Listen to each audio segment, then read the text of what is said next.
Thank you, Fred. We will. Now, if you were with us earlier, you'll no doubt know that this week is National Courtesy Week, and we've been doing a bit of research ourselves on this morning, and we've discovered someone I'm beginning to think we should probably have left well alone. Britain's rudest television presenter. He can be found late at night, terrorising the network with behaviour like this. Yorkshire. Hello, Tony. Hello, Jim. Yes, Tony. You fat bat. Ah, Tony, you've got to be quicker than that. Hey.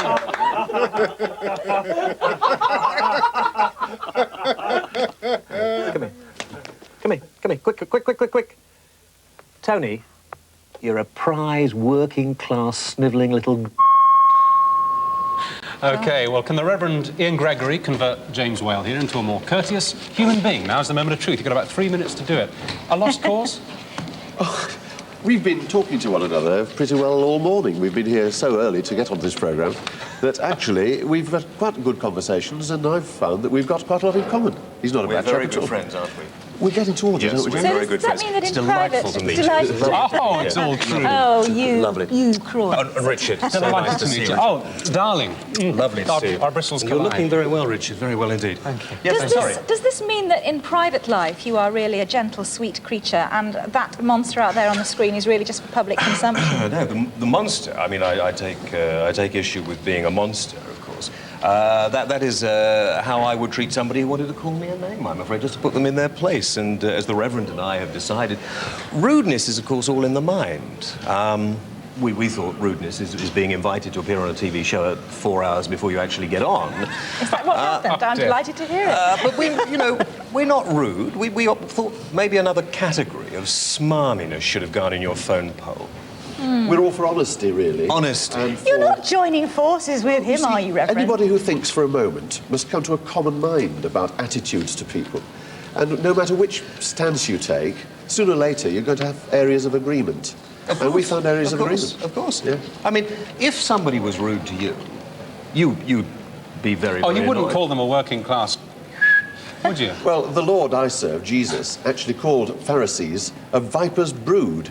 Now, in those days, you couldn't actually call anyone anything worse than that, so he was a pretty sharp sort of chap himself. That was one of my more mild-mannered moments, of course, for the programme. But I mean, it's all taken in fun, you see. People come up to me in a pub or a bar in the street and say, I do like the way you dealt with that person. I'd like to have done that myself. But do you think, James, that rudeness invites rudeness? I mean, you are, let's say, brief with people on the phone. I'm brief with people on the phone because there's nothing more boring, as you know so well yourselves, than a TV phone-in, because as soon as you start going, yeah. I mean, people lose interest, so keep it nice and bright and to the point. As a testament to the interest of phone-ins as an art form. Obviously, people who ring into your phone and expect to be insulted, don't they? Yes, I mean, I think that's there are all lots of part people up and down the country this Friday night will be thinking, how can we get that so-and-so on the... And that's better that they do it to me than they go out somewhere in the public and have a go at somebody else. I mean, all we're talking about is really being considerate of other people, actually considering... And we are so considerate, aren't we? Considering their well-being.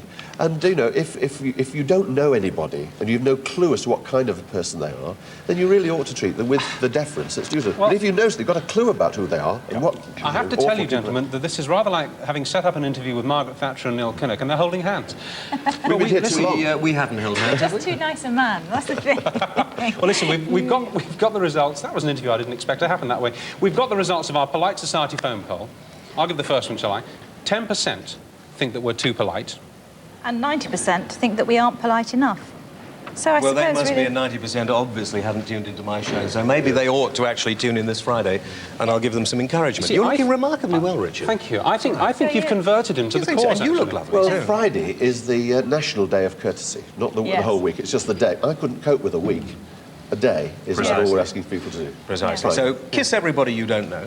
And what day does your show go out? Friday. Friday night. Well, it'll be Saturday morning, Friday night, one in the morning. but we have a very important programme on arranged marriages this week. Right. But you see, I think we've seen another side to James Whale this morning, and I think that the community this as a is whole... the side that's always there. Yes. You know, they see I greet people and welcome them to the show, and then somebody upsets me, and it goes downhill from there, you see. I bet we see a different kind of James Whale show on Friday night. I think you I love the way better your tell me what's going tights on, actually because sort of shine. I've lost my earpiece. You've lost your I earpiece? think the floor man manager's disappeared. I have a clue. We could be at the end of the programme. Thank you for all both I very know. much indeed. You're wonderful gentlemen, and that's your link. Oh, right. You have to go for it. Thank you very much. You've both been wonderful. That's it for today, I'm afraid. Tomorrow we're meeting those grand old men of British theatre, Robert Morley and David Tomlinson. And if you're an Elvis fan, don't miss our exclusive competition to win previously unseen film footage of the King. You've got 8 seconds. But before we go, here's an old friend of this morning. It's Gene Pitney with his latest single, In My Life. He's in our life now. We'll see you tomorrow. Take it away, Gene.